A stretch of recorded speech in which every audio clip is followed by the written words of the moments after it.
4 o'clock live downtown Honolulu, folks. Ted Ralston here hosting our show, Where the Road Leads. Our episode tonight, opening here at 4 o'clock in Honolulu, is The Force Extends, which is kind of aligned with the other things taking place in the theaters around here. Thanks for joining us. This is the last show of the year. We get usurped and exempted by both Christmas and New Year's for the next 2 Fridays. So we'll see you back here in January when The Force extends into the next year. Anyway, I'd like to welcome on our show today a returning guest, Mike Elliott. Mike, thanks for taking the time out of your busy day to come here, and there's a reason. Lots of good stuff to talk about. You bet. And then also in Chicago, we have Andrew Dennison standing by in his office overlooking the darkened nights setting in Chicago there. Andrew, welcome to our show. Thank you very much for having me, guys. Looking forward to it. There we go. So as you know, the Think Tech Hawaii enterprise, the sun never sets on it. In fact, it knows no geographical boundaries. We had Washington, D.C., we've had Atlanta, we've now got Chicago included in our web here. So it's all good, and that also speaks for the universality of the subject that we're going to be talking about, which everybody who's seen this show knows is going to be UAVs or drones, as the case may be. So. Yeah. Anyway, getting right down to the subject, Mike's here for a reason. The information that Mike's got and the experience he's got is changing so fast. We've got to get you here once every 6 weeks, Mike, to tell us what's going on in the world of drone-ism here in Hawaii. And if I can suggest, the reason Andrew is here is we've got some interesting things going on in the larger scope in the continent that are having a lot of interest in the commercial area. And I wanted you two to hear it from each other, and we'll develop some thoughts here and share. First of all, I'd like to say, thanks again. The legal drone work here in Hawaii is expanding. The market for it is growing. People are starting to understand some of the capabilities that can actually be provided by drones. We've done some commercial real estate projects, mapping projects, and others. So it's starting to take off. They understand that they can have a low-cost option. Right along with that is some of the technology that is ever expanding that we continually talk about. So part of what you're doing is just getting this capability out in front of people so they can now see what it's really all about. Exactly. And interpret it in their own words, right? It's much more than taking photos. And I'm sure that they can help you see things that you never saw in terms of the utility of this technology in the hands of the customers. And even today, I saw a really interesting story that was posted. There was an individual that had flown a drone up over a lake in Canada and found some ancient hieroglyphs that were just beneath the water that no one had ever seen before, just flying a drone over the water. So, the endless utility is just amazing. But some of the new technologies, the beyond line of sight capabilities, the collision avoidance, airspace integration, things that are just over the horizon, new battery technologies, new hybrid engine technologies that are coming.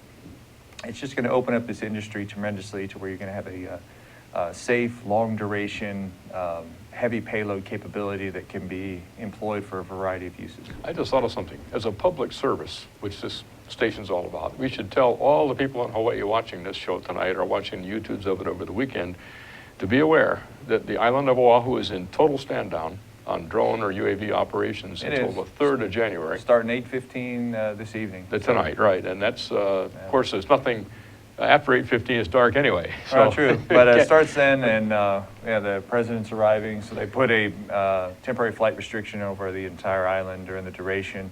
That even affects legal drone operations like ourselves and a few others that even had jobs that were scheduled well before we knew the president was even coming. So those are having to get either canceled or rescheduled to the beginning of the year. Right, so the message is if you get a drone for Christmas, keep the batteries in the box and keep the drone in the box. If you have one now you're using, put it away for the weekend, and this will stand down until the 3rd of January. And we were even in the process of setting up a new drone owner day to where we could have people come and help them through the basic setup, go over the FAA rules and regulations, just help them understand what they had received for Christmas.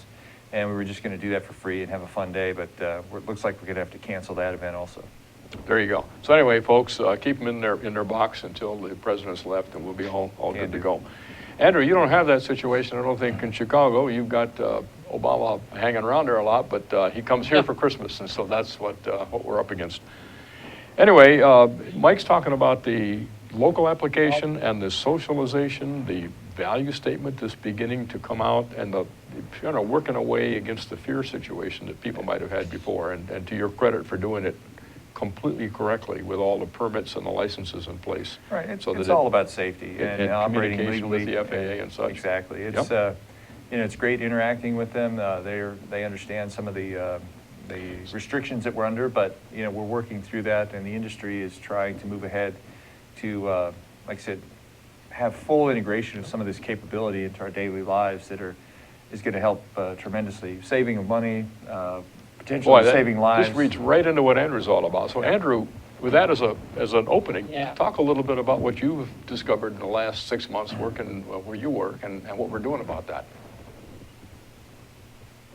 Certainly. Well, first I want to just comment that I'm with you. It's no small matter to fly drones legally. It's complicated with all the different people to understand the NOTAMs and the TF, and all the different requirements you have to go through even to fly, as I'm sure you guys know over there. But what's interesting, what we've found is in talking with some utilities and insurance companies, they see a lot of potential with this technology as it relates to catastrophe response and looking after natural disasters such as tornado, hurricanes, floods, fires, what may have you. They're able to get some really interesting data to help turn lights on faster after a storm, to help insurance companies get after flood. We've been having a lot of conversations around how do we create a framework for the nation to help people after disasters using drones. And that's what we've been researching in Chicago lately. Well, that's great. So what we've taken is the ideas that Andrew came forth with at a conference about 2 weeks ago, or maybe 3 weeks ago in San Jose, and turned that into a program concept. And for lack of anything better, we're calling it Lightning. Right. And the idea is to move at lightning speed with drones, getting that done in the world of the power grid. Yeah. I think that's where the power of doing this in the public sector really is. If the government was going to do it, it would probably never get done. So it's up to industry and individuals to just take this by the reins and move ahead with it. Also, right along with what you're trying to do, I mean, being an island state out here and so far from the mainland, being having to be very self-sufficient. Major disaster out here means days before there's a major response from the mainland of any substance. So any assistance for first responders here in the islands is definitely going to be a plus in reestablishing power, water, opening up roads, bridges, and working towards restoration of some type of normalcy here. And the power grid is what came to our attention as Andrew and some others were talking about this. The power grid is a highly defined area. It's an extended network of power lines. It's got substations, it's got joints and junctions and such. But it has a lot of characteristics that are really quite useful in the UAS domain. There's no airplanes where the power grid is. There's no airplanes where the substations are. It's deconflicted airspace to start with. There's no people in general within the power grid range except those who are part of the power company. It satisfies many of the issues that are important from a safety perspective that have been laid down by the FAA and other agencies already. Furthermore, since it's such a well-defined structured space, that it lends itself to automatic analysis. It lends itself to computer vision. It lends itself to these new technologies that are going to take us in the direction of beyond line of sight. Oh, definitely. And if we can track on the power lines and determine by change detection what's different. Well, we got albizia trees on this one. Okay, we've got that figured out. Yeah. But we'll get there sooner if we can get the UAVs out there in the immediate occurrence of a disaster, if not shortly thereafter, and get both the power grid information up and running faster, as well as the insurance companies who are dealing with the people affected by the power being out. Exactly. I mean, being able to provide that information on a rapid basis helps claims adjustments, get some checks cut, construction started, and repairs, taken care of a heck of a lot quicker. So.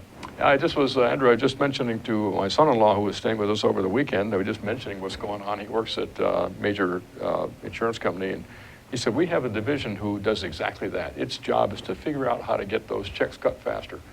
And it's not just their simplification of their process by cutting the checks faster. What that means is they've gone through the analysis. They've gone through benefits that they have to supply to the people who've been affected, and the people get better in the process. So it all ties back to that more rapid collection of information. So that's what And this, And what question. this, Sorry if I could jump in. Yeah. Go ahead, Andrew. Can you hear me I'm sorry. okay? I didn't mean to interrupt there, but it's even a span of 2 hours makes drastic differences in the insurance company's ability to help their clients faster. So it's just even every hour that they delays, people get hurt more and more. So when I mentioned that we might have UAV data 24 hours after disaster, they are so excited about being able to help their customers faster. So it's really unique application. I'm really excited about keep looking into it. Well, thank you. Thanks for doing that Yeah. and stuff. And it's, I mean, it's that application of these types of technologies that really will help bring it into light where people start to accept some of this in a degree of normalcy. And the questions we always get are, when talking about drones, what is it and what can it do? And this is a great public service example of being able to do some really good and when you have, like I said, have a disaster. And so hopefully we can work on some stuff in the future.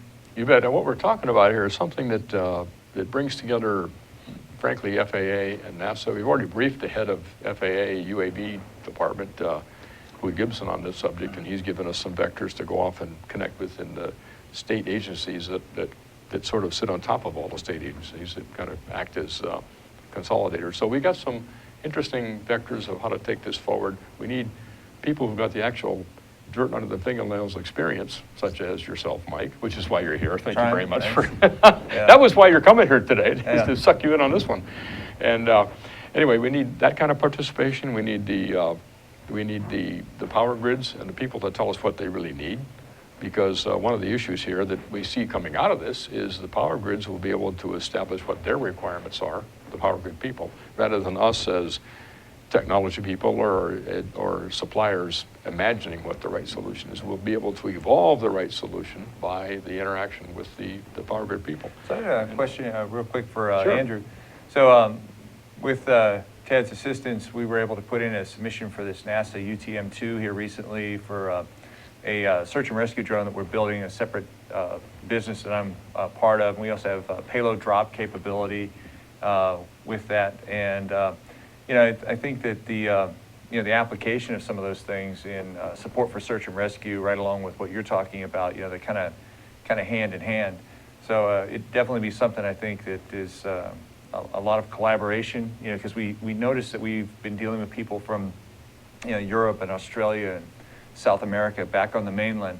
There's just, in Asia, obviously, there's just so many people doing so many good things, and the collaboration is going to, I think, help expedite some of these capabilities and get them out there just quicker.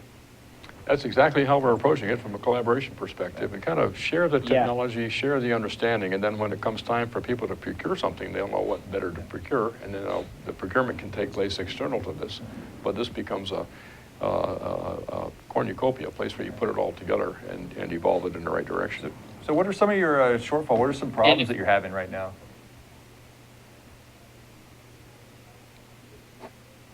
I would say the first Andrew. problem is there's no clear framework of how to integrate with the airspace right after disaster, right? Every single state might have a slightly different rule set or ability, but there's no clear framework for these insurance companies or utilities. How do we get this data quickly, right? And they're scared because they don't want to get in trouble, as everyone knows. With flying the drones around, even though it's going to keep their clients safer. So I'd say that would be problem one. But as far as you mentioned with payload drop capabilities, we just had discussions today with the New York test site and also Indiana State University. That would be very interesting to run some tests. They're doing fake disaster programs that we're going to integrate some aerial imagery on. So it would be interesting to see if we could do some payload drops or maybe some other things we've learned outside the country and test them within our own. And we have a rather large payload drop capability, just depending on what you want to put that system on, and it's just an electromagnet system, so there's no moving parts. That makes it even better. That sounds good. So I think like what we that. have seen here, right here on the table, is we see a guy who's got the real experience, and we got a guy who's got the needs, and also some experience, and these things are tying together in a way that that increases the total knowledge of the group that's going to be working this thing, and can actually inspire the users, the insurance companies and the power grids, to better define what their real needs are.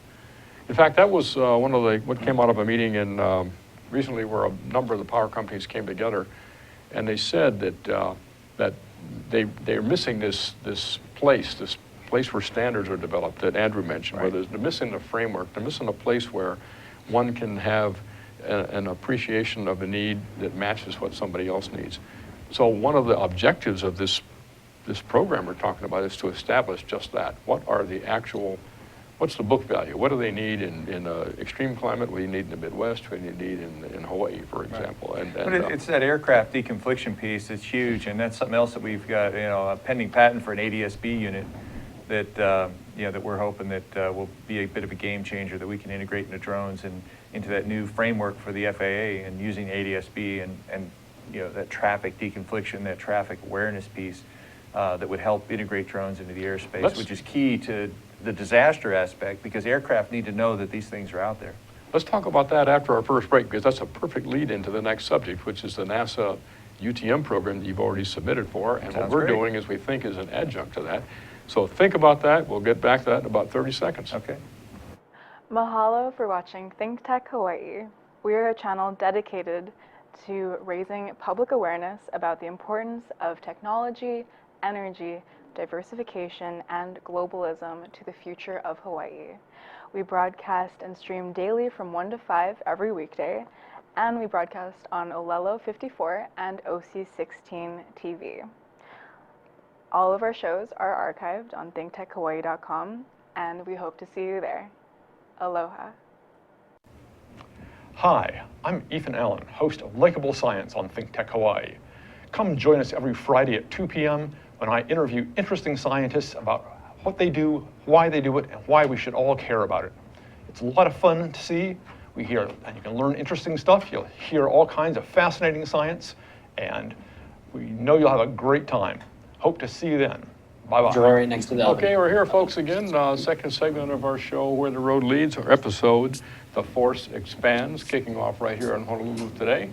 And Mike Elliott to my left at the table, and Andrew Dennison, far, far away in Chicago, spending his evening hours with us when he could be out partying or something like that. Thank you very much, Afterwards. Andrew, and thank you Pizzeria very much, Mike, Uno or for something. being here again. And by the way, once you're on this show, you're committed, man. You're not going to get out of this easy. Okay. Hey, honored to be here. I'll save the party till afterwards. Yeah. Okay. Thanks. We were just talking before the break on the all the technology aspects of beyond line of sight and air traffic management. And interestingly enough, NASA has a program that Mike mentioned a little bit ago, and for the benefit of the audience, it's called UTM, Unmanned Traffic Management, coming out of NASA Ames. And the idea is to develop the elements of technology that are going to be necessary to move forward. ADS-B is one of them you mentioned. Any other kind of sensors will be there as well. Airspace reservation and the DAA, detect and avoid. These are the types of things that will be coming out of that NASA program. What we're conceiving is that this Pathfinder program called Lightning will be a way they can be tested, and tested in a way that's safe because it's over the power grid. And there's no conflict on airspace on the power grid, no conflict on people. So, and it's a constrained environment, but it's well known, and it can lead to something that NASA hadn't thought of for the UTM, and that's the computer vision or the extraction and the onboard determination of mission management in real time, as opposed to a pre-established track and course as we have it today. So it's exciting to be in the middle of something like this is happening. The first step of the program, and maybe I'll turn to Andrew in a minute for that, would be to actually demonstrate what's real today. And we know that these things that I'm speaking of aren't real today, so what is real today? And what's real today that's available to the power companies and the insurance companies in time to support the June 2016 beginning of the hurricane season. So Andrew, say a little bit about what you're thinking about that from a timing perspective and Indiana State University and such. Certainly. So first of all, what's real today, we're already doing on construction sites, which is weekly mapping of the site. We'll even have a 200 or 300 acre site that we map weekly. The utilities and insurance companies want the exact same aerial imagery that we're getting on construction sites. The only difference is they just need it after a disaster. So it's a just-in-time mapping, if you will, right? And so we've actually talked with New York's test site, North Dakota, and also Indiana State to integrate with their full disaster operations.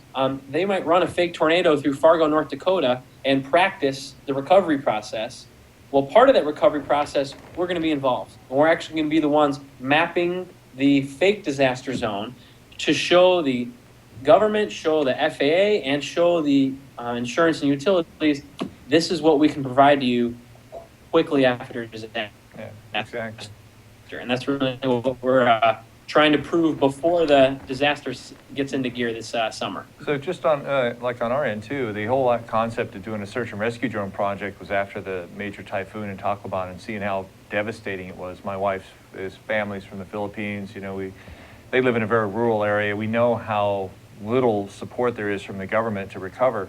And the thought being is, why couldn't local people be able to do some local work and actually start this process through using drones for search and rescue, but maybe even to the point of building their own maps, determining open roadways, bridges, things that needed to be repaired, because international response usually does not take place for a number of days. So let the community be responsible for itself. Right. Give it Being the somewhat resources, give it the self-sufficient assets, if they let have it the go forward. resources, exactly, the resources and the training, and that was kind of the genesis of the overall project.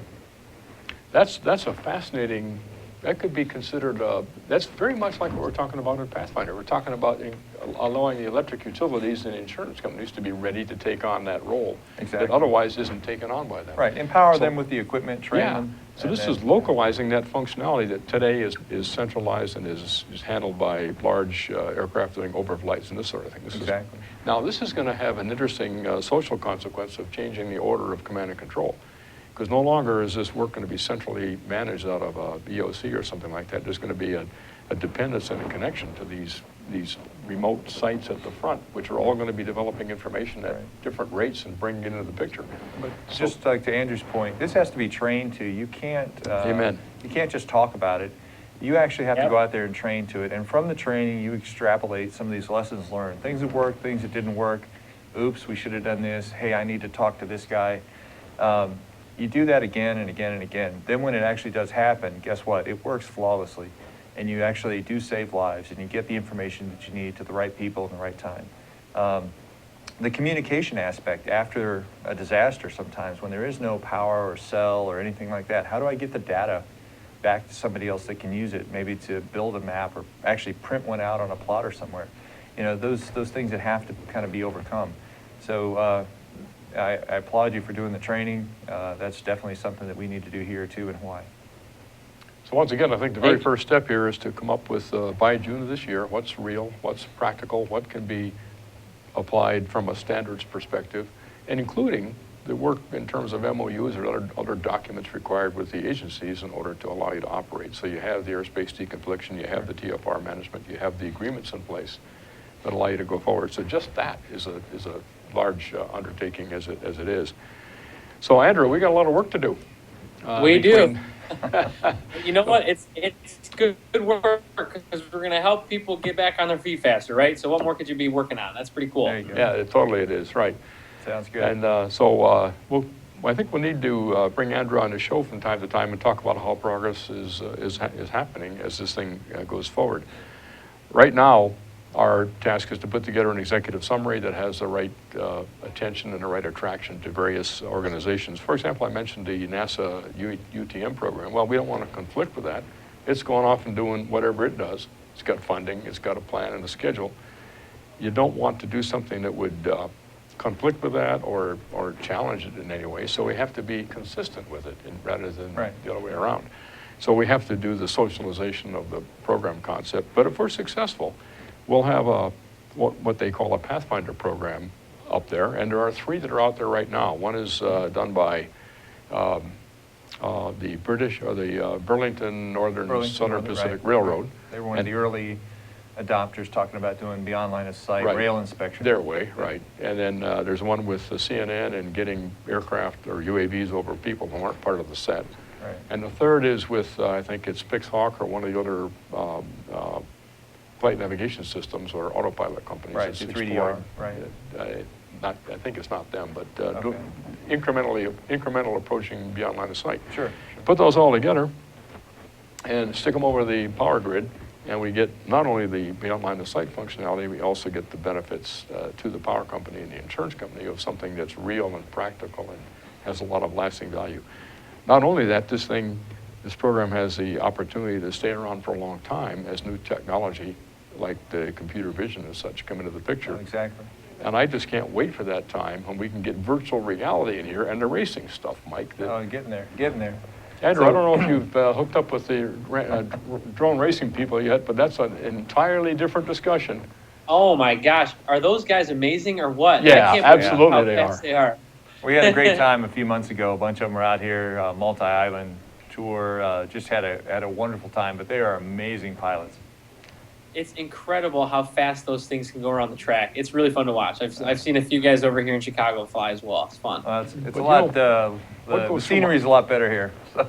Yeah, I would imagine. Yeah. What goes through my mind is the performance margins that allow that high level of performance. That will provide you incredible value in a strong wind or a turbulent situation. When you have a lot of performance margin, you can do precision navigation. You can stay 20 feet above the power grid exactly right there because you got the margin and the power to do it. You also get the job done quick.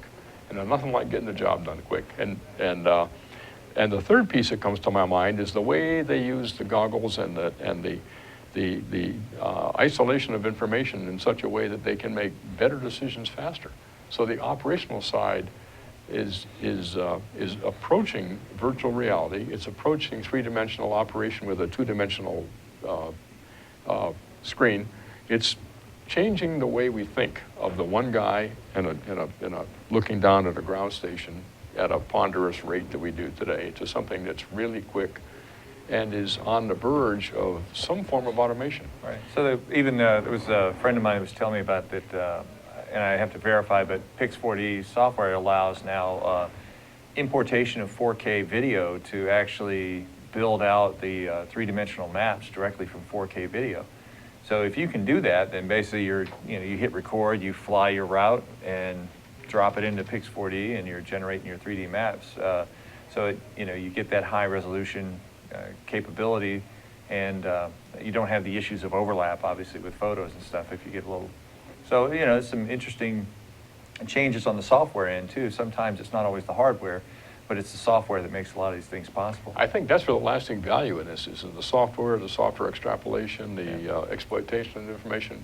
Good old, what we used to call it, task, collect, TCPED. You remember that from our collective past here? Back in the day, I guess. Yeah.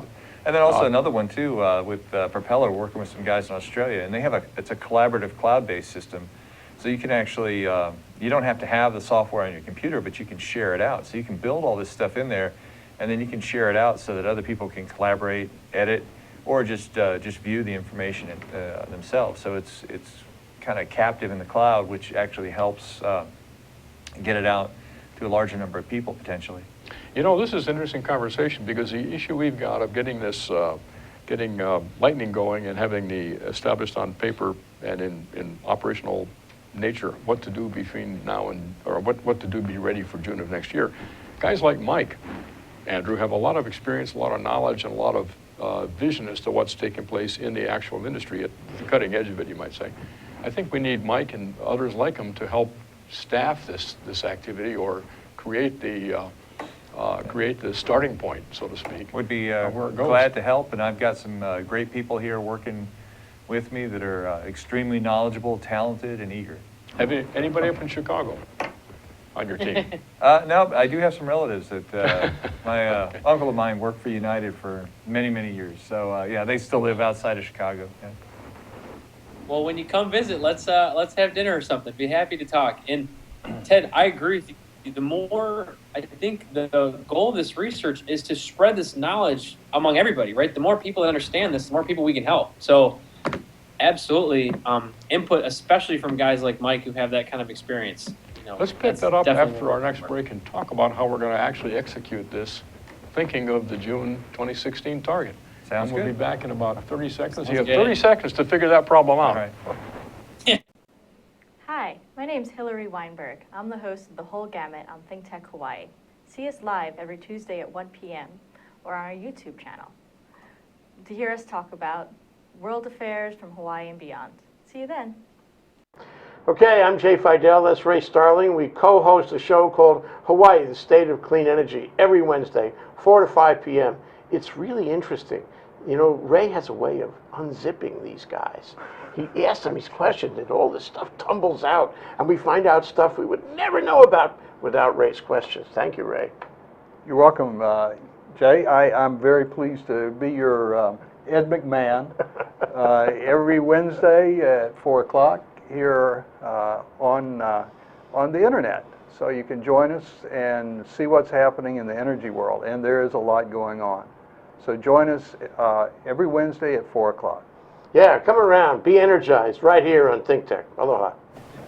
Here we are, folks, Friday afternoon in downtown Honolulu and evening time in Chicago, where Andrew Dennison is joining us for the first time on the show. Andrew, thanks again for spending your bratwurst and beer hours with us on the TV here.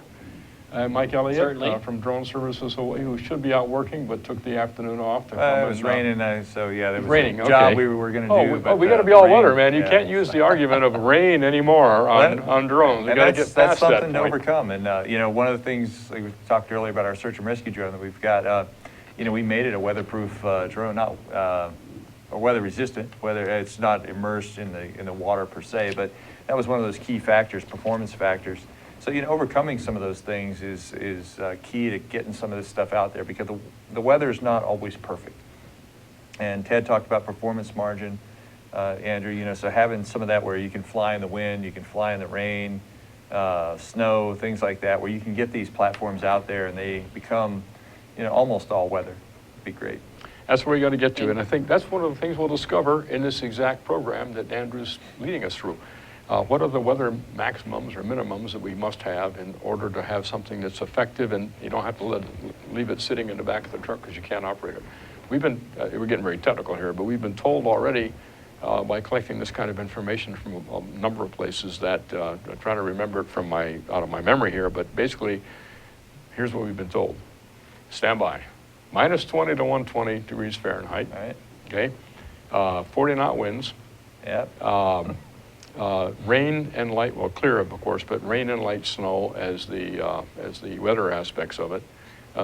24 hours a day, so we have to get past the nighttime situation into and that's VFR. another area too. One of our partners in our search and rescue drone project, we've got strobes that we're building, and the FAA is very interested in the strobes that he's built. And so we we have ADSB coming up. right, the in ADSB scope. piece. We've got the strobes. We even have the red and green strobes. We've got infrared strobes that you could use with night vision devices. So, you know, these are all things that, you know, we're looking at what the problem is, and we're working towards solutions, and then hopefully, you know, get those integrated on a larger scale. And the whole idea, once again, of this, and we'll let Andrew talk about it in a minute, but the whole idea of this Pathfinder program is to find a place for all those technologies to express themselves, to find their value as measured by the user at the end state, and decide, do they go in now, do they go in later, is there more development required, exactly how do we stage this thing going forward. But going back to where we were before the break, gaining the information from people like you, Mike, who know what's going on. You've got the contact with the manufacturers because you actually retail this stuff. You also operate it. We need to collect people. We need to get 6 people like you lined up and squeeze on them and get all this information coming out in order to start the ball rolling. Andrew, let's think about that a little bit right here without even having any preparatory discussions. We got to send out an RFI, or we got to do something to encourage the world of mics to come forward and help us flush this out. Like I said, I think it's the public sector that's going to make the difference and make this happen. Amen. We got that figured out. It's if we wait on the government, well, yeah, we'll be waiting on the government. So let's make something happen. Hey, couldn't agree more, Mike. Absolutely. And that the thing I like about that too is there's different UAVs, there's different, you know, this has to work with different platforms, different data processing if we're going to make it nationwide, because you can't have one particular platform that works for everybody. That just doesn't exist out there today. Right. So we do need lots of guys coming together to put together these requirements of what's necessary to do good catastrophe response aerial imagery. I can find those people here in Hawaii. In fact, all of them are sitting right here next to me. You must have people like that in the Chicago area, Andrew, that you can turn to. Certainly. And I turn to daily to help out with all sorts of construction site scans and substation inspections and all sorts of stuff like that. So we have a nice little network of team in the Midwest that flies every day. That's great. And we'll You need can to- take care of the minus 20 testing. Okay, hey, I'll appreciate that. I think he's got the 40 knot wind and the Yeah, minus that 20 too, locked up. We'll coming off the put lake, that on your yeah. one, So I on think your you shoulders. can check those two off. You We'll guys take can't care of the hear light it. rain Actually, out the here, 40 knot okay? wind's right out my window right now, so it's whipping pretty good back here. Okay? Yeah. So we'll have to make this open and non-exclusive. We can't leave anybody out. We got to let everybody bring their information in. So this is going to be quite a harvesting operation, and it's going to be continuous because information develops so fast. In fact, we were told at this conference last week that dogs have 7 years is a year for dogs. I think something like 1 year of people, like 12 years of UAVs. It's a 12-to-1 compression, not what dogs enjoy as a 7-to-1 Definitely. compression. I mean, if you look think about it. I mean, 2 years ago, where drones were 2 years ago, and where they're at now, and where they're heading. What's in the next 2 years? I told Ted earlier when we were on break. The drone industry is a lot like the aviation industry, I think, in the 1920s and 30s, where people were just trying everything and anything and just see what would work and what were the best designs and the capabilities and things like that. And I think you see that where there's this balloon of capability being tried, and then eventually some of the best will neck itself back down to some things that will actually be more of a standard that will carry through into the future. And the question is, how do we then exploit that and push that to happen and not wait for the deviations to occur, but trim them off? And that's an interesting subject. Let me introduce two more things that I think are useful to the Pathfinder program we're talking about, just so everybody knows. There is some standardization coming that deals with what you're just talking about. The American Society of Testing and of Test Methods, ASTM. ASTM. If I was younger, I'd be able to do it quicker.